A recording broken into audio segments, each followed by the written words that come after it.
everybody. Welcome back to another edition of What's Happening Now with C&I Solutions. I'm your host, Charles Fry. And I'm Bruce Stefanby.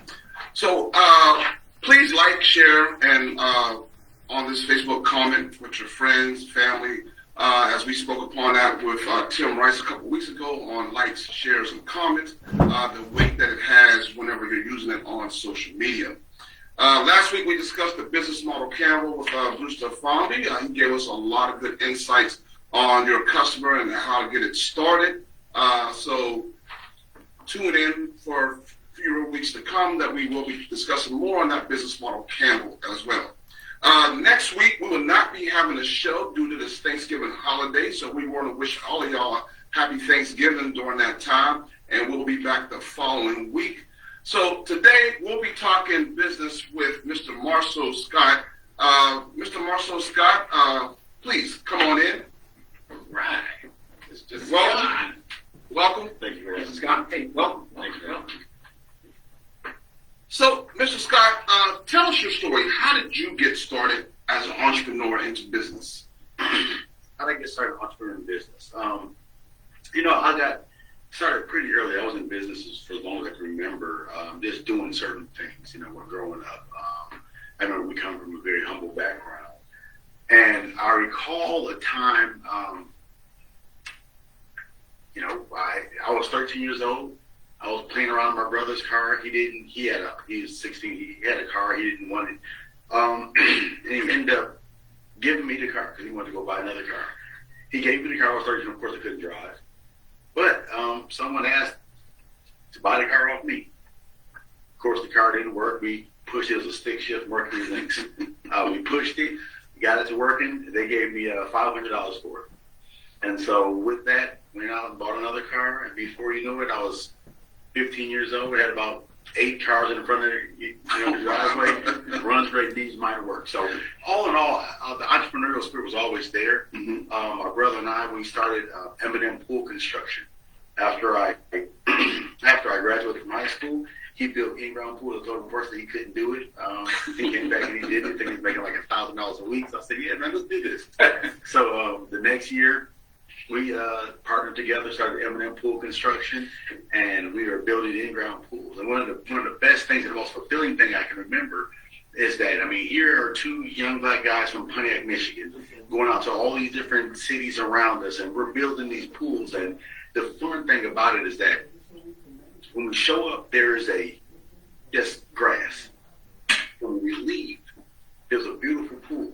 And we knew that we made that change. We knew that we were the ones that did that. People are laughing and having a great time, but we knew we could do it. And it was that small bit of confidence that led us into future endeavors, that led me to believe that, honestly, we could do anything.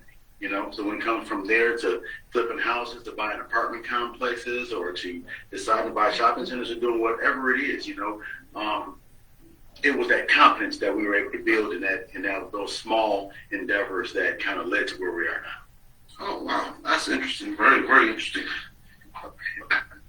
M&M Pool. So what would you liken that to? You said the experience of watching, looking back and seeing the joy that it brought that family after a pool was placed in the ground and what they were enjoying.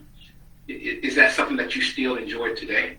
I think everybody wants to make a difference. Everybody wants to be impactful. And the challenge sometimes in business and in life is when you are not, you don't have that job satisfaction because you're too removed from the end product. When you're making weights that go inside of a clock, that go inside of a bigger thing, it's hard to say this. It's hard to say that, I was part of that project, and so you have to really have that attachment and that team. But when you go out there and it's you that throws that touchdown pass, yes, it's you that has that shovel, you remember how you felt yesterday and you remember how you feel today. And it's very impactful, and the reward is not too removed from the work. You bring up a very good point, because a lot of our entrepreneurs that come through the center, that is one of the things that they tell us, that they want to make a difference. Mm-hmm. And they want to be impactful in the community. And we encourage that. We encourage that because C&I Solutions wants to be impactful. We want to make a difference. So that is very distinct word that you're using there. Bruce Mr. What have you noticed with some of our entrepreneurs who are coming through, and as far as being impactful? Well, some of the things that I one of the things even that I try to instill within the beginners and starters in their own business, right, is that there's hard work and there's perseverance, but it just doesn't stop right there. Remember the communities that you live in, and that's the belief system that I want to give to them and to remind them as they grow and as they move forward. It's just not your boat in a sense, right? Mm-hmm. So that's what I see a lot of people really want that, whether it's the thought of generational changes from a wealth standpoint or just a purity cycle in life itself. Mm-hmm. Those are the things I and genuineness to want to make a change. We didn't get to where we are overnight, and and it takes time, and it takes a willingness, to move forward in that cycle of change. Right. So as you ventured off into several different businesses, which of those did you find most enjoyable? I've been in construction. Okay. So I've always been in construction. I've always been, when I was in pools, I was in construction. When I was flipping houses, I was in construction. When I was on an apartment complex, I was in construction. And now my business is a general contractor. My goal was very specific. When I was young, I was building in-ground pools, and I wanted to build hotels and resorts. It was just, it was that simple. And that's one of the things that I encourage people to do in business. I have this saying that there's only two places in this world, where you're at and where you want to be. And success is when those two places are one. And it's very similar to if you think about GPS, okay, or an address. See, what I'm going to do after I leave here is I'm going to take this big old earth, and I'm going to put where I'm at in one little blinking dot, and where I want to be, which is home, in a more solid dot. Right? And I can guarantee you I get there. Right? And the thing about your goals and your dreams is that you have to make them as specific as an address. That way, because there's going to be so many places I can stop on the way home. There's going to be so many different driveways. But as long as I have that very specific address, I know I'll get there. And even if that road is deterred, and even if I have there's an accident in front of me, all that does is change the time in which I run. Right. But that location stays the same. And guess what happens if I get off track? Right. You just reroute. Yeah. Mm-hmm. They don't get mad at me. The GPS doesn't come to this, man. I gave up on you. I gave up on you. They just recalculate the route. They just recalculate.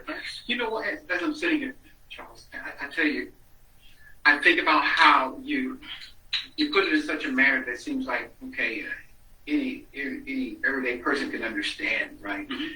And I sat here and I thought, I said, wow, business plan. Mm-hmm. It's part of the map. It's part of that GPS that says, hey, this is where I want to go. Yeah, if you get off course, yes, reroute. If there are changes that need to be made, you may need to stop at this supermarket or this grocery store, but okay, you'll get there.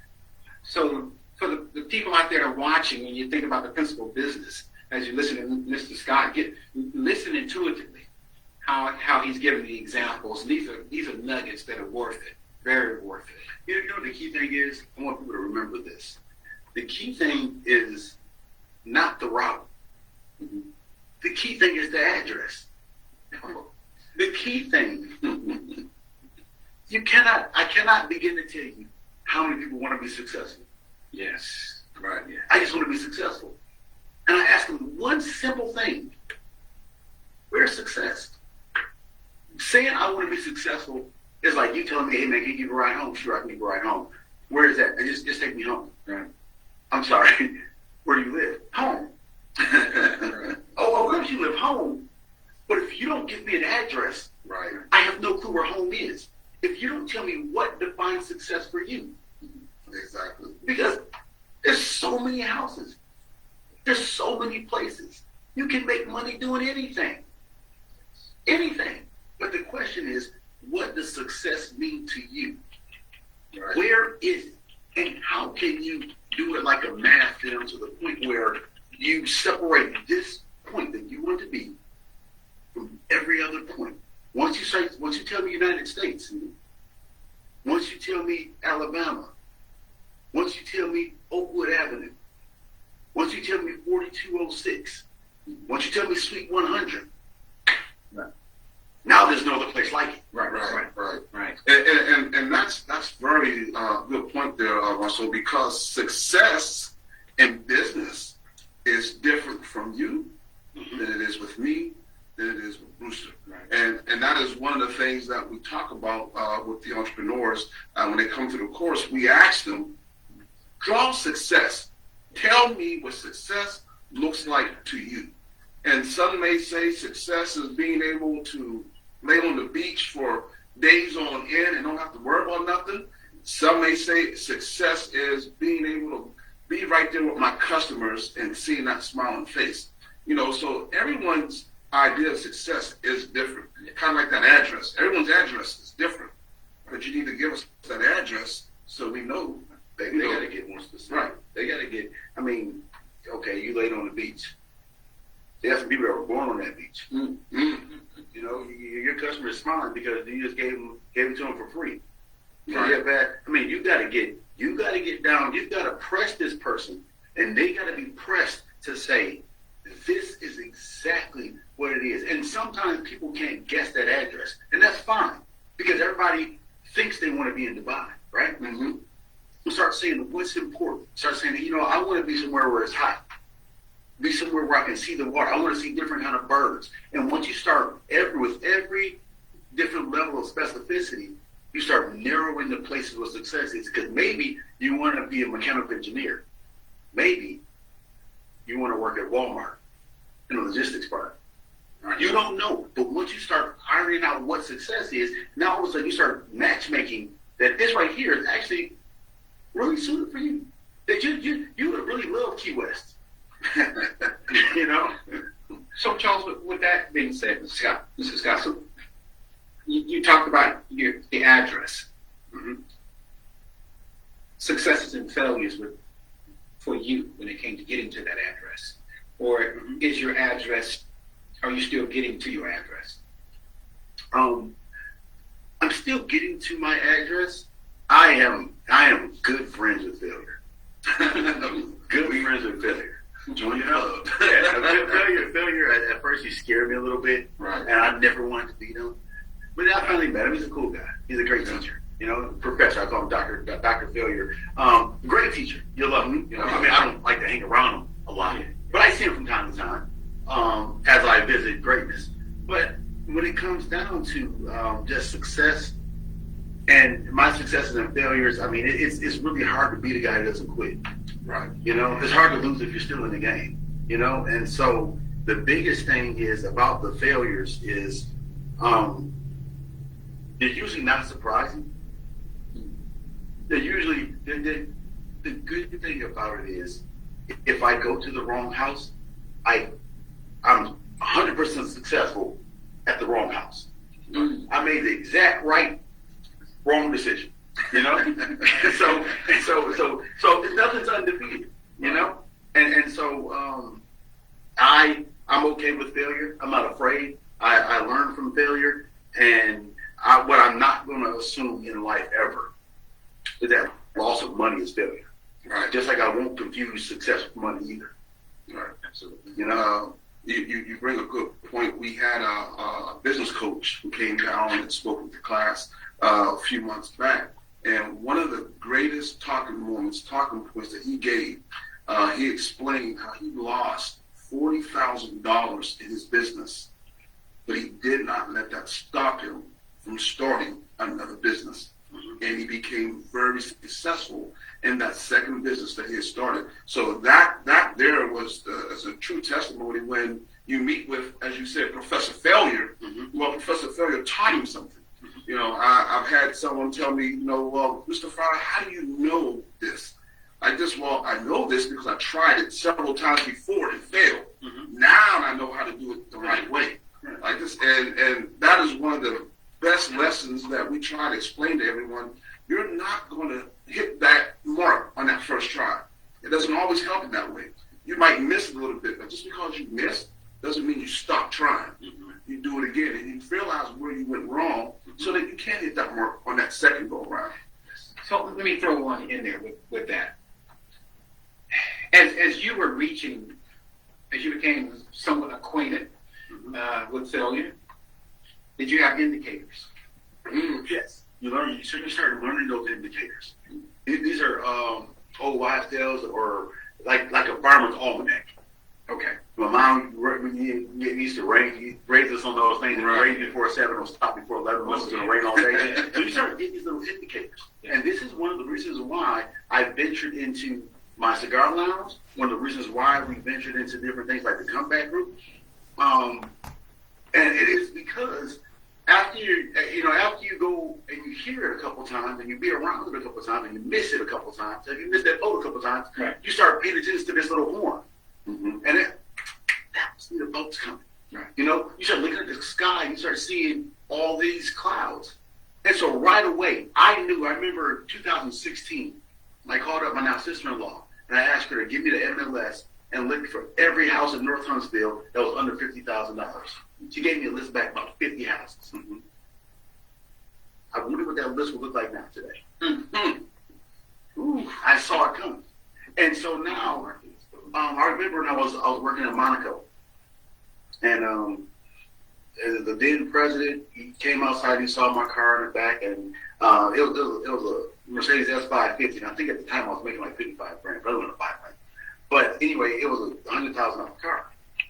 I owned apartment complexes and different things like that, and they came outside and they said, well, whose car is this? I said, well, it's mine. He said, and to me it's fair. If you have some employee that pulls up in a Ferrari or something, I'm going to make sure my books are right. Make sure I'm not missing anything. I'm going to say, investigate away, do it once, But then I asked the then vice president, I said, do I make good decisions when I'm here? He said, yeah. I said, okay. I don't leave here and forget how to make good decisions.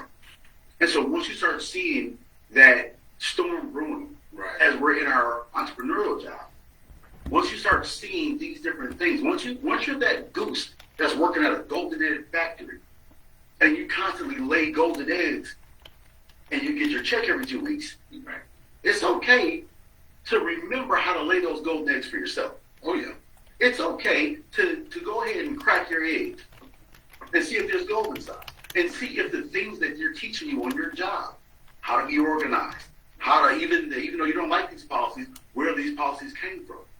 And so eventually, when you get your own, you can understand that. My philosophy when it comes down to entrepreneur, I love the 9-to-5 transition to entrepreneurialism. I love it, because it gives you the textbook. Right. Literally. Because principles ain't proprietary. If I drop this glass, it'll break. absolutely, Here and over there. Yeah. You don't get to own that principle. I'll take that. And that's the one thing, I'll tell you this. People brought labor over to America, and they worked it a couple hundred years. And they got a free ride. Mm-hmm. They got a chance to get a Starbucks. They got a chance to get a McDonald's. They got a chance to get these big names. Right?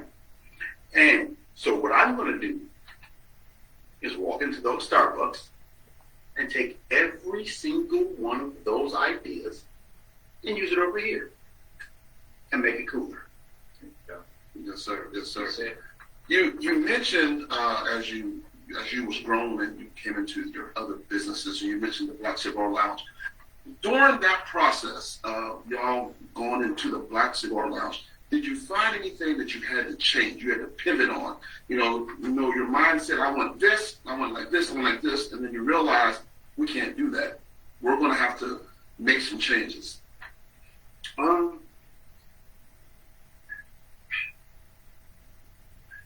I would say yes, but I knew that going into it. Mm-hmm. I've done this before, and I knew that I have this idea. I've got this red, and I have these guests and these customers that are blue. And I know once they come into this red, there's going to be a shade of purple. I don't know exactly what that purple looks like, and more importantly, I want to make sure that if I can, then that purple closely resembles the original purple, right? Because that's why I'm going into business. This is not for the purpose of making money, but this is for the purpose of bringing this product, okay? But at the same time, I think it's very imperative that I'm not going to force what I want solely on the community. I'm going to make sure I stay relevant. That sounds so familiar, doesn't it, Mr. Palmer? Yeah. So you're listening. Mhm. Many times we speak to our entrepreneurs that entrepreneurs seem to think their business is what they want, but it's not. It's what your customers want. And they had to learn that they had to change and pivot from their thoughts of making everything a green building, and they realized nobody wants to go to a green building. Right. So they say, I need to change this. I need to make it more acceptable to my customers, and then they change it to a blue or red or yellow building. You know, to me that's a fine line. They're in leadership, in life, as a husband, as a parent, as a businessman. There are times when you put everybody around you, and you say, okay, now you guys, I think I want to do it this way.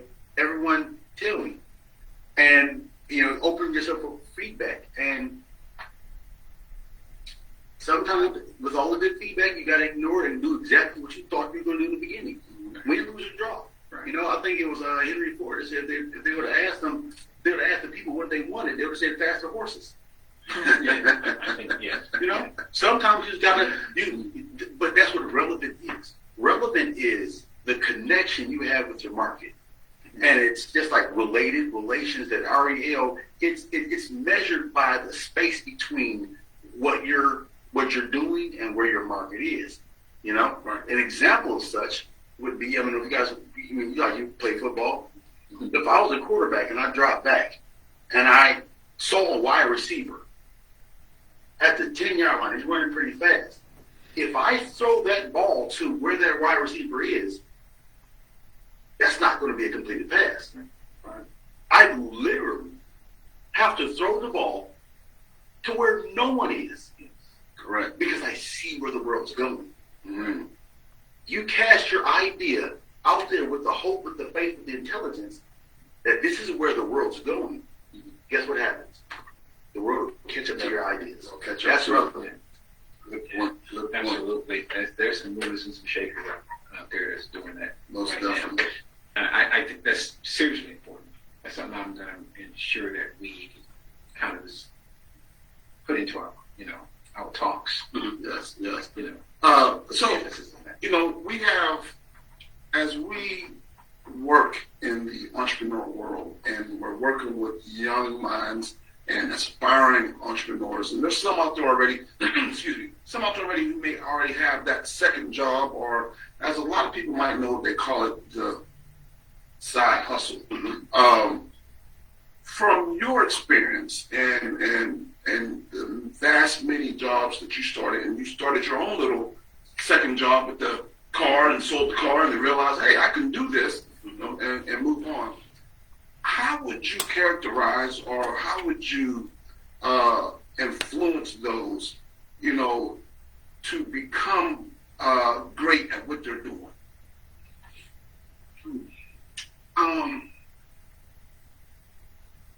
Well, here, for me, let's define great. Mm-hmm. Okay? My simple definition for great is doing what you're designed to do in the moment you're designed to do it. Nothing more, nothing less. I can't hold water in my hand because my hands weren't designed to hold water. So, but this cup can, right? Give you a different example. Michael Jordan, 6'6", 45-inch vertical, been playing basketball for most of his life. He's paid $33 million to put a ball through a hoop. My minimum expectation of him is to put a ball through a hoop. Right. Okay? If I was getting paid $33 million to hold cups, water in my hand, your minimum expectation for me to do that. So to me, it's doing what you're designed to do. We as humans have the choice of when we do our best. Mm-hmm. So, that's why the cup is always great. It'll hold water all day. We just do it. We show up every now and then. All right. But overall, I think that the pursuit of that is kind of where we're, I guess overall pushing it. Am I answering your question? Yes, you're getting there. Well, you and I had a conversation last week, and we spoke a little bit on your particular side hustle. Would you call it side hustle? Okay. On your card. And you made a lot of good sense on that. Well, I think that the biggest thing is that it's okay to want something greater, right? Mm-hmm. It's okay to say that, I want to be great. I want to be great. I have the capacity to be great. That's the faith you should have as I mean. That's right. But it's only fair that you step outside of that and define what is great. Is this the way to do it, right? Right. We're not put in a position right now. Most of us are not in a position, and quite frankly, no one that's ever been really successful in any endeavor is automatic. You don't start out doing it right. Okay? Right. You don't start out doing it right. You don't start out with the experience that, let's say, a Target has. Mm-hmm. You don't start out with the buying power. You don't start out with the logistics. You don't start out with the trucks. You don't start out with those things, right? Right. So either if you're not going to do it right, don't do it at all. That means you're just not going to do it at all because you don't have the capacity to do it right. To me, it's like working on a car that you're trying to drive. Mm-hmm. Right. It is literally saying that, hey, I see that. I know this tire needs air. Now, I can sit back and make sure my tire has air, or I can drive it while it's a little flat and try to get there. Mm-hmm. If I'm driving down the road and my windshield wiper goes out and it's raining, do I park the car and start wiping my window off? Or do I pivot, adjust, look over, and say, I'm going to get that fixed as soon as I get the means. But right now, getting to my destination is more important. Sometimes in your side hustle, you've got to make it work. You show me somebody that don't mix your personal money with your business, gotcha. Word. Appreciate it. Thank you. What are you about to go do now? I'm going to mix my personal money with my business. Okay? I'm going to, I love to have an account. I love to be working in my 9 to 5 right now and then getting off work and having an accountant and a bookkeeper that tells me where all my money is going, all of this stuff right here. It's possible, but it's highly unlikely. Right. I'm going to be counting rent.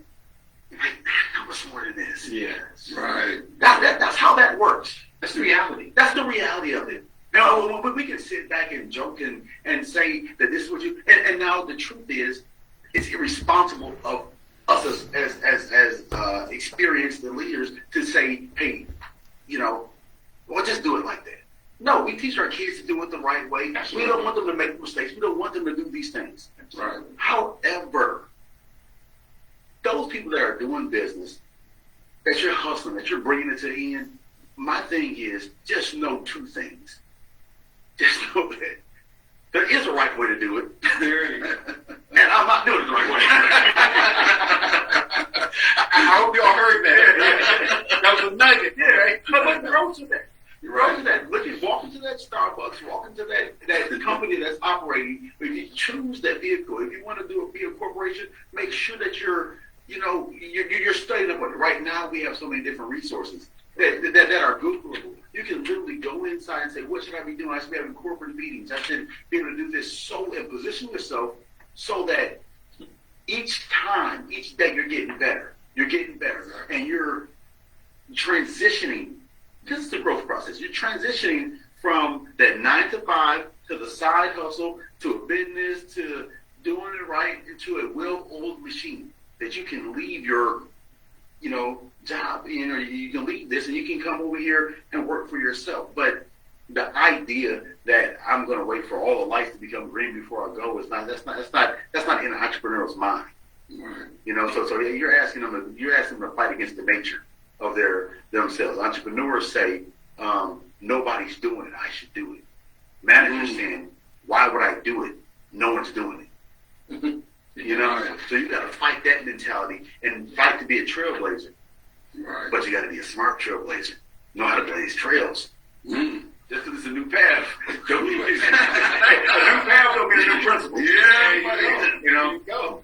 Yeah. You know, so folks, so for all you out there who are looking to become that entrepreneur and trying to make a difference and be great in this world, you know, I do know for those who are in the Huntsville area, there's a lot of different avenues that you can go with and trying to get you started, especially on the financial side. You know, there's neighborhood concepts that will help you get started. There's also the Kiva loan program is out there that will help you get started. You know, and sometimes you might be able to just go to your personal banking institution as well and start that business loan. You know, but the key thing is kind of going along with Mr. Scott said is understanding there's a right way and there's a wrong way. You know, and for you to know the difference between right and wrong. You know, Rooster, what do you think on that? Wow. See, you got me, right? Well, you know, absolutely. There's always a right and a wrong way, Charles. But like Mr. Scott said, right, ideally, you would love to be able to get on that path and stay on that straight and narrow and everything to work out and flow fluidly with no exceptions. But that's not reality. I've written that word down more than once. That's not the reality of how things work. And we understand that even here at CNI Solutions. But we are here to try to teach you that right way, to show you that right way, with an understanding that your GPS might take you some stops. Right. I'll use that analogy as well. So that's how I view it. You know, put that address in, know the address. Right. But if you get off that GPS, will get you back on. Yes. It'll get you back on to get to that address. That is correct. All right. Good deal. Viewers, just an admin reminder, please remember that we are still raffling off the 50-inch TV for $5 tickets. Those who want to purchase a ticket, you can either come by CNI Solutions, 1035 Putnam Drive, Suite F. We have tickets here. Or you can go online and use the Cash App or the PayPal. Just make sure in the memo you put in there TV, your full name, and your phone number so that you can be put into that raffle. Also, remember, coming up for November is Giving Tuesday on the 30th of November. Giving Tuesday is the time of the year when everyone who wants to donate to a nonprofit may be able to donate to that nonprofit. CNI Solutions is part of Giving Tuesdays. So if you're feeling like giving and you want to be charitable for the year, remember the 30th of November is Giving Tuesdays to all nonprofits. So one other reminder, all of you out there, hey, our senior holiday giving, which is coming up in December, we still have some items out there that if you're willing to donate, you know, come by here at the center, 1035 Putnam. We're still looking for things like hygiene items, shaving cream, toothbrushes and lotion and soaps and things of that nature, and some mind-stimulating games and things of that nature. So if you have aging family members and things of that nature, you know of things that they would love to have, bring them on by. We would really, really appreciate that, those contributions. And we all know they love them when child. Yes. And I know like myself. So. Mr. Marsau, any closing remarks, sir? No, thank you guys. I really appreciate you guys having me. I think these kind of conversations are important for people to see natural people that have been there, that done it, are still trying to do it, and to understand that they're not much different, you know, from the people that went before them. You know, so just continue to believe in yourself, continue to have that confidence. I love what you're doing, and good luck in all your endeavors. All right, thank you. Likewise. Yes, and if y'all do not know, the Black Cigar Lounge has been nominated or as a contender for Emerging Business of the Year for 2021. That's a big congratulations to you and your wife on that one. Outstanding job. Mr. Farmy, would you like to take us home? Wow. You know, one thing that I'll always say, Mr. Scott, is this. I'm you and you're me. And sometimes I think communities get lost in the fact that, hey, people get lost in the fact that they think we're different in a sense. But we are. We all have a journey. We're trying to get to that address, you know. And just also remember, your yesterday is not your today, and your today is not your tomorrow. Just continue to strive. Outstanding, outstanding. Now, everyone, happy Thanksgiving to you. Thank you for joining us. Until next time, y'all have a good night.